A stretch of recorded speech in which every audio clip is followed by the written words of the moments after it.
नमस्कार दोस्तों, कैसे हैं आप लोग। दोस्तों, जैसा कि पिछली क्लास में अपन ने बात करी थी ट्रायंगल्स के काउंटिंग की, आज की इस क्लास में अपन बात करेंगे स्क्वायर काउंटिंग के बारे में। स्क्वायर किस प्रकार से गिने जाते हैं और कैसे गिने जाते हैं।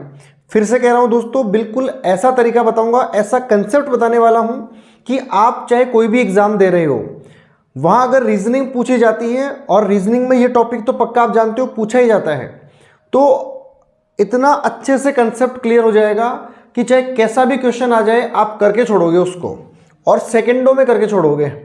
दोस्तों, स्क्वायर काउंटिंग से पहले मैं आपको छोटी सी बात बताता हूं। एक चीज में छोटा सा बच्चों को कंफ्यूजन होता है कि एक तो होता है स्क्वायर और एक होता है रेक्टेंगल। एक क्या होता है दोस्तों, स्क्वायर, और एक क्या होता है रेक्टेंगल। इन दोनों में क्या होता है,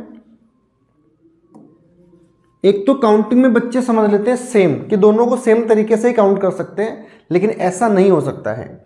स्क्वायर का मतलब होता है दोस्तों कि कोई ऐसी आकृति जिसकी चारों भुजाएं कैसी हो, समान हो।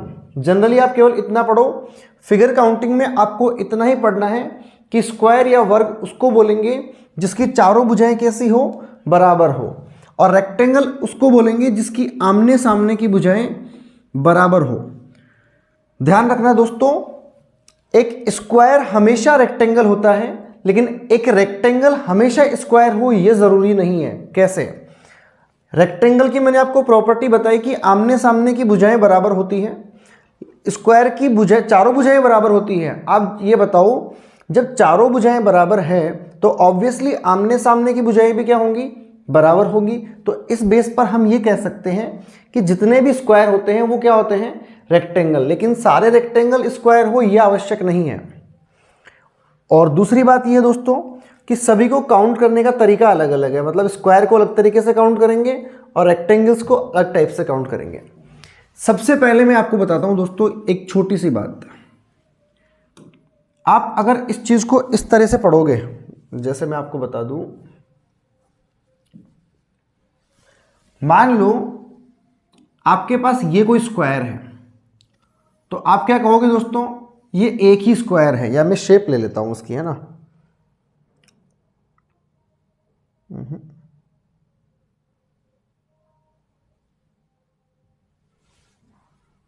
मान लो ये है,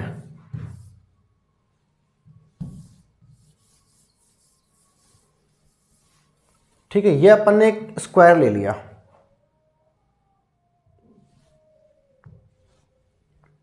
आप कहोगे ये एक ही स्क्वायर है, ठीक है। अब अगर मैं एक काम करता हूं, इसमें एक लाइन ड्रॉ कर लेता हूं छोटी सी, और लाइन कौन सी, मैं ऐसे ड्रॉ करता हूं, स्ट्रेट लाइन एक। तो आप क्या कहोगे कि ये दो स्क्वायर हो गए। नहीं, ये दो स्क्वायर नहीं होंगे, ये दो रेक्टेंगल होंगे। इस शेप में आप ये कह सकते हो कि तीन रेक्टेंगल हैं और एक स्क्वायर है। अब आप कहोगे सर हमको तो ये दो ही स्क्वायर, दो ही रेक्टेंगल दिख रहे हैं, एक ये और एक ये। लेकिन मैंने क्या कहा था, जितने भी स्क्वायर होते हैं वो भी एक टाइप के रेक्टेंगल ही होते हैं। तो इसमें टोटल रेक्टेंगल्स तो होंगे कितने, तीन, और टोटल स्क्वायर कितने होंगे, दो, एक। अब ये बताओ, अगर मैं इसी में एक लाइन बीच में से ऐसे ड्रॉ और कर दूं सेंटर पॉइंट से, तो एक स्क्वायर तो ये हो जाएगा, दूसरा स्क्वायर ये हो जाएगा, तीसरा स्क्वायर ये हो जाएगा, और चौथा स्क्वायर ये। यानी कि इसमें आपको चार स्क्वायर नजर आ रहे हैं, ठीक है। और एक सबसे बड़ा वाला ये स्क्वायर, यानी कि इसमें टोटल नंबर ऑफ स्क्वायर कितने हो जाएंगे, 5। अभी अपन केवल स्क्वायर की बात कर रहे हैं, रेक्टेंगल की बात नहीं कर रहे हैं। तो इसमें 5 स्क्वायर हैं, ठीक है। अगर मैं इसी को और आगे बढ़ा दूं, मान लो ये एक और आगे बढ़ा दिया, अब बताओ कितने स्क्वायर होंगे, 3, 4 तो ये थे, 5 ये, 6 ये, फिर 7 ये वाला स्क्वायर हो जाएगा, और 8 इधर से स्क्वायर हो जाएगा, ठीक है। तो इसमें 8 स्क्वायर हो जाएंगे, समझ रहे हो। लेकिन मैं कहता हूं आप ये तरीके छोड़ो और एक सिंपल कंसेप्ट पढ़ो। कंसेप्ट क्या है उसकी बात करता हूं मैं, जो आपको हमेशा याद रखना है और वो बार बार काम आएगा आपके। स्क्वायर, ये रहा। ऐसे शेप जब भी आपको नजर आए दोस्तों, आपको क्या करना है, इन बेस को नंबर डाल देना है और टॉप को नंबर डाल देना। मान लो इधर से मैंने नंबर डाला 1 2 3, इधर से नंबर डाला मैंने 1 2 3। अब अगर आपको स्क्वायर काउंट करने हो तो आपको क्या करना है दोस्तों, क्रॉस मल्टीप्लाई करना है। अंतिम वाले को अंतिम वाले से, बीच वाले को बीच वाले से और फर्स्ट वाले को फर्स्ट वाले से। देखो यहां एंडिंग, यहां स्टार्ट से स्टार्ट कर लो, इस एक को एक से मल्टीप्लाई करो, प्लस इस दो को दो से मल्टीप्लाई करो, और प्लस इस लास्ट वाले तीन को तीन से मल्टीप्लाई करो। कितना आ जाएगा बताओ, 1 + 4 + 9, कितने स्क्वायर हो गए बताओ, 14 स्क्वायर होंगे इसके अंदर। आप ऐसे भी कर सकते हो, कैसे, अंतिम साइड से स्टार्ट करो, इसका एंडिंग पॉइंट है 3, इसका एंडिंग पॉइंट भी है 3, तो आप एक काम कर सकते हो 3 × 3, फिर इसमें एक एक कम करो, 2 × 2, 1 × 1, बताओ कितना बन जाएगा, यहाँ से 9, यहाँ से 4 और यहाँ से 1, 9 + 1 10 प्लस कितने हो गए, 14 स्क्वायर इसके अंदर होंगे। और दूसरा एग्जाम्पल ले अगर अपन, सेम वही एग्जाम्पल है, लेकिन आपको अब लिखने की भी जरूरत नहीं पड़ेगी, ऐसा कंसेप्ट आप समझ रहे हो। 1 2 3, इधर से 1 2 3 4, मैंने क्या कहा, इधर से भी हाईएस्ट नंबर ले लो, इधर से भी हाईएस्ट नंबर ले लो। आप ये कहोगे 4 है उधर 3 है, तो मैं कहता हूं 4 को 3 से मल्टीप्लाई कर लो, फिर आपको उधर अब देखने की भी जरूरत नहीं है, बिकॉज आपने जो लिखा है वही इधर लिखना है। 4 से 1 कम करो 3, इधर 3 से 1 कम करो 2, फिर 3 से 1 कम करो 2, 2 से 1 कम करो 1। अब 1 से कम तो होगा नहीं इधर, यानी कि यहीं पे एंड हो गया। मैंने 4 को 3 से मल्टीप्लाई कर दिया, 3 को 2 से मल्टीप्लाई कर दिया और 2 को 1 से मल्टीप्लाई कर दिया। इधर से 12 आएगा, इधर से 6 आएगा, इधर से 2 आएगा, कितने स्क्वायर होंगे बताओ, 20 स्क्वायर इस शेप में क्या होंगे, प्रेजेंट होंगे। 1 2 3 1 2 3 4, 4 3 का है ना ये, ठीक है। चलो और एग्जाम्पल लेते हैं। अब देखो दोस्तों, ये थोड़ी सी अलग शेप आ गई, शेप वही है जो पहले थी, लेकिन इसमें क्या है, ये वाला खोपचा है ना, ये खोपचा थोड़ा सा अलग आ गया। तो इस खोपचे की बात थोड़ी देर बाद में करेंगे, पहले अपन जनरली जैसे काउंट करते हैं ना स्क्वायर, वैसे काउंट कर लेते हैं। 1 2 3 4, इधर से 1 2 3 4। मैं कह रहा हूं इसको भूल जाओ एक बार, ये जो बाहर में 2 बाहर निकल रहे हैं ना, इनको छोड़ दो, बाकी उधर की बात करते हैं। 4 मैक्सिमम है, उधर 3 मैक्सिमम है, तो 3 × 4, फिर कम करो 2 × 3, फिर कम करो 1 × 2, इधर आ जाएगा 12, इधर आएगा 6, इधर आएगा 2, 12 और 6 18, 18 और 2 20 स्क्वायर तो यहाँ पे हो ही गए। ये क्या आ रहा है, जब ये 20 स्क्वायर हो गए तो अब बात करते हैं अपन जो एक्स्ट्रा शेप है अपने पास उसकी। ये वाली एक्स्ट्रा शेप आ रही है दोस्तों, एक बार ढंग से देखना, इस एक्स्ट्रा शेप में देखो एक स्क्वायर तो ये रहा आपके पास, ठीक है, दूसरा स्क्वायर ये रहा, यानी कि इस 20 में अपन क्या कर सकते हैं, 2 काउंट और कर सकते हैं, 2 20, फिर 2 स्क्वायर ये काउंट कर दिए मैंने, 1 और 2, ठीक है। अब आप देखो कॉमन पॉइंट से कोई स्क्वायर बन रहा है क्या, ये 2 डिजाइन है, इससे इधर चलेंगे तो देखो एक स्क्वायर ये और बन रहा है आपके पास, ये वाला, ठीक है। तो ये एक ही स्क्वायर बनेगा, आगे जाओगे तो रेक्टेंगल बन जाएगा, तो ये तीसरा स्क्वायर बन गया, यानी कि 3 स्क्वायर फिर से मिलेंगे। तो 2 तो मैंने लिख दिए, ये 2 तो, और एक ये रहा, तो 20 2 22 और एक कितने स्क्वायर होंगे इसके अंदर, 23 स्क्वायर होंगे। 4 3 2 1 वाला है ना, कितने स्क्वायर होंगे दोस्तों इसके अंदर, 23 स्क्वायर होंगे, है ना। नेक्स्ट है आपके पास, अब थोड़ी सी मैंने डिजाइन को चेंज करी है, इसमें स्क्वायर कैसे काउंट करोगे दोस्तों, आराम से काउंट करो। मैं कहता हूं पहले इन 2 छोटे बॉक्स को भूल जाओ, अंदर वालों को, सीधे अपन बाहर वाले जो बड़े बॉक्सेस हैं उनकी बात करते हैं। 1 2 3, ये देखो 1 2 3, फिर इधर से 1 2 3, 3 को 3 से मल्टीप्लाई किया 9, शॉर्ट में आप ऑरली काउंट कर सकते हो, 3 3 जा 9 प्लस 2 दूनी 4, 9 और 4 कितने हो गए, 13 और 1 14, यानी कि 14 स्क्वायर तो बड़े वाले हो गए, ठीक है। अब बात करते हैं इन छोटे वाले बॉक्सेस की, ध्यान देना दोस्तों, 1 2 3 4 और एक ये पूरा 5, कितने हो गए, 5, या वैसे काउंट कर लो। भाई मैं केवल इस शेप की बात कर रहा हूँ। तो देखो एक और दो, फिर एक और दो, दो दूनी चार और एक एकम एक, चार और एक कितने हो गए 5। ये 5 स्क्वायर यहाँ और 5 स्क्वायर ही यहाँ मिलेंगे। तो बताओ टोटल नंबर ऑफ स्क्वायर कितने हो गए 24 स्क्वायर हुए कि नहीं हुए। समझ में आ रही है? डाउट हो कहीं पर तो बता देना दोस्तों। भाई 3 3 9, 9 और 4 13 और 1 14, 14 स्क्वायर तो बड़ी वाली शेप में हो गए। फिर 5 इस छोटी शेप में, 5 इस छोटी शेप में, 10 और हो गए। तो 14 और 10 कितने हो गए 24। अब ध्यान देना यहाँ कोई कॉमन स्क्वायर तो नहीं बन रहा। अगर ये दोनों चीजें एक दूसरे को टच कर रही होती तो फिर 2 स्क्वायर और निकल के आते हैं, उसकी बात भी करेंगे आगे, है ना। ये लो मैंने उसी शेप को थोड़ा सा चेंज किया है। ये स्क्वायर है, ध्यान रखना, थोड़ी सी डिजाइन में लग रहा है आपको कि ये रेक्टेंगल है लेकिन ये स्क्वायर ही है।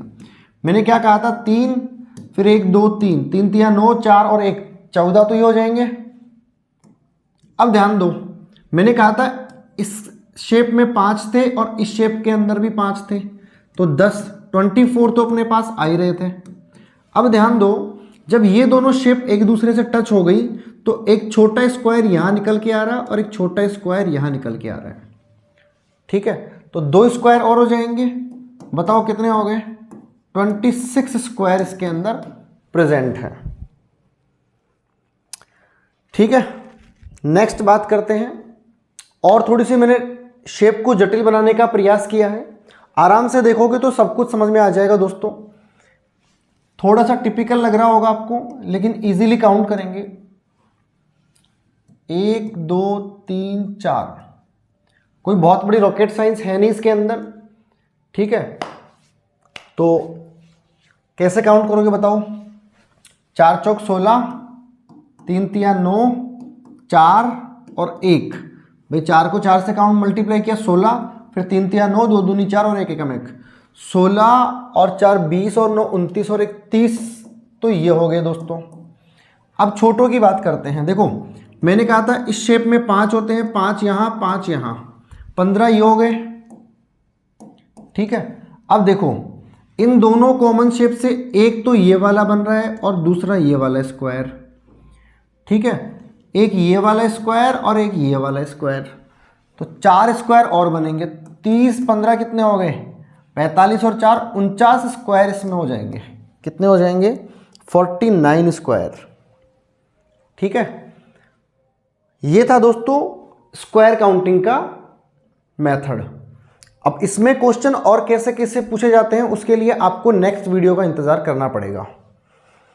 अब बात करते हैं रेक्टेंगल काउंटिंग की। कौन सी काउंटिंग? तो दोस्तों रेक्टेंगल काउंटिंग जो है ना वो स्क्वायर काउंटिंग ही जैसी है, लेकिन आप मुझे एक बात बताओ, जरा कॉमन सेंस यूज करो। क्या किसी भी शेप में नंबर ऑफ रेक्टेंगल ज्यादा होंगे नंबर ऑफ स्क्वायर से? बिल्कुल ज्यादा होंगे। स्क्वायर की संख्या हमेशा रेक्टेंगल की संख्या से कम हो सकती है। कैसे? जैसे मान लो मैं एक छोटी शेप लेता हूं,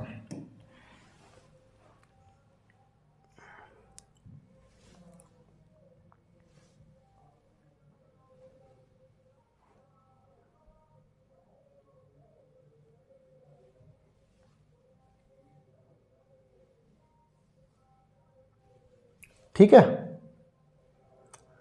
अब बताओ दोस्तों इसमें कितने रेक्टेंगल और कितने स्क्वायर हैं?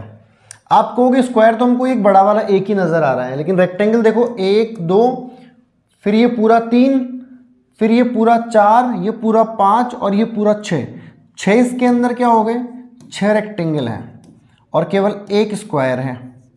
यानी कि नंबर ऑफ स्क्वायर हमेशा कम होते हैं नंबर ऑफ रेक्टेंगल से।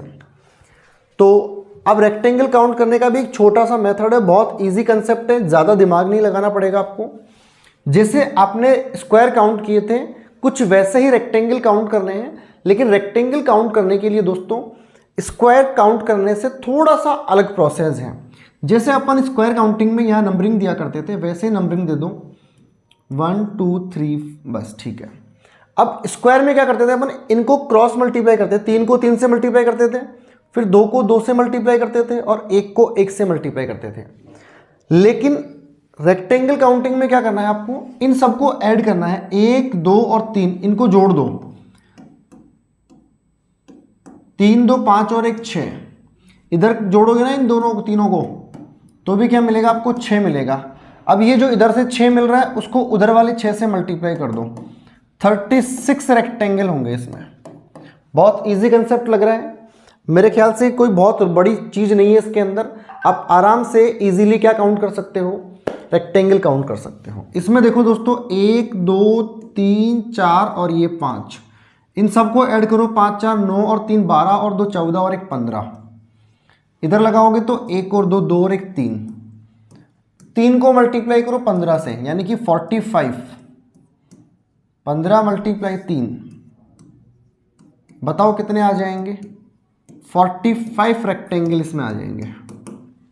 ठीक है, नेक्स्ट है आपके पास कुछ और। मैंने टिपिकल दोस्तों रेक्टेंगल के ज़्यादा लंबे क्वेश्चन नहीं बनते हैं, थोड़े टिपिकल बनते हैं ट्रायंगल वाले। तो ट्रायंगल वाले पार्ट को आप देख सकते हो, पीछे जा करके वीडियो पड़ा है सेम ऐसा का ऐसा। इनको ऐड करो, 5 4 9 और 3 12 2 14 और 1 15, तो ये वाले हो गए, और 3 2 5 और 1 6 ये हो गए। ये सेम वही क्वेश्चन रिपीट हो गया, 45 ही आएंगे नहीं, हाँ 90 आ जाएगा ना इसके अंदर। 15 को 6 से मल्टीप्लाई करोगे तो कितने आ जाएंगे, 90। नेक्स्ट है दोस्तों, अब ध्यान देना, थोड़ा सा आपको अलग लगेगा यहाँ पे। अलग क्या लगेगा, 1 2 3 4 और ये 5 तो वैसे के हो गए, 1 2 3 वो के वो हो गए। इसमें क्या है, ये वाली शेप थोड़ी सी अलग बाहर निकली हुई है, तो इस खोपचे की बात दोस्तों सबसे लास्ट में करेंगे अपन। इनको ऐड कर लो, 5 4 9 3 12 2 14 और 1 15, बताओ कितने हो गए, 15। देखो 3 2 5 और 1 6, कितने हो गए, 6। 15 को 6 से मल्टीप्लाई करोगे 90, तो रेक्टेंगल वो आ जाएंगे। अब आपको ध्यान देना है, एक रेक्टेंगल ये रहा, ठीक है, दूसरा ये रहा। ऐसे मत कर लेना कि आप इसको भी काउंट कर लो। क्या करना है दोस्तों, देखो ये रेक्टेंगल पहले काउंट हो चुका है उस शेप में, ये वाला भी काउंट हो चुका है, ये वाला भी काउंट हो चुका है। कौन सा काउंट नहीं हुआ, जो रेक्टेंगल इस शेप की वजह से बन रहे हैं उन रेक्टेंगल्स को देखना है अपन को। अब तो एक तो ये खुद अपने आप में हो गया, दूसरा ये हो गया, तीसरा ये हो गया, और चौथा ये हो गया, यानी कि 4 रेक्टेंगल और बनेंगे। तो टोटल नंबर ऑफ रेक्टेंगल कितने हो जाएंगे, 94 रेक्टेंगल इस शेप में दोस्तों आपको मिल जाएंगे। ठीक है, चलो और बात करते हैं आगे। कुछ वैसा ही आ गया। अब इसमें क्या करो आप लोग दोस्तों, देखो शेप कुछ वैसी ही है, इसमें क्या है, ये दो चीज़ें अलग आ गई। तो इन दो चीज़ों को अलग आने की वजह से अपन क्या कर सकते हैं बताओ, या तो ऐसे करो, जितना ज़्यादा हो सके उतना ज़्यादा ले लो, 1 2 3, ठीक है, इधर से ले लो 1 2 3 4 5, इसको मत लो क्योंकि ये अनकम्प्लीट है। तो क्या होगा, 5 4 9 3 12 और 2 14 और 1 15, 15 और 6 15 6 90, तो 90 रेक्टेंगल तो वो वाले हो गए। अब इस शेप से कौन से बन रहे हैं दोस्तों, 1 2 3 4 5 और 6 बन रहे हैं। कितने बन रहे हैं, 6। फिर इधर से आ जाओ, वो 6 जो इधर से 6 बन रहे थे वही 6 उधर से बनेंगे, फिर 6 बन गए। अब आप एक बात और देख लो, क्या इन दोनों को मिलाने से भी कोई रेक्टेंगल बन रहा है क्या, ये भी तो एक अपने आप में रेक्टेंगल है। कौन सा वाला भाई, ये भी तो एक रेक्टेंगल ही है ना, इन दोनों को मिला करके। तो एक ये हो जाएगा, दूसरा ये हो जाएगा, तीसरा ये हो जाएगा, चौथा ये हो जाएगा, पांचवा ये हो जाएगा, और छठवां ये हो जाएगा, यानी कि 6 रेक्टेंगल और मिलेंगे। तो 90 6 6 6 6 18, तो 90 और 18 कितने हो गए, 108 ट्रायंगल इसमें, सॉरी 108 रेक्टेंगल इस शेप में आपको मिलेंगे दोस्तों। ठीक है, तो आप ये समझ चुके हो कि क्वेश्चन चाहे जैसा भी आ जाए हम तो कर लेंगे उसको। ठीक है ना, तो ये था दोस्तों अपना स्क्वायर और रेक्टेंगल काउंट करने का एक छोटा सा वीडियो। आगे और ऐसे ही वीडियोस और ट्रिक्स में लाता रहूँगा दोस्तों। अगर आप चैनल पर पहली बार आए हों तो प्लीज़ वीडियो को सब्सक्राइब कीजिए और वीडियो को शेयर कीजिए। गुड बाय दोस्तों।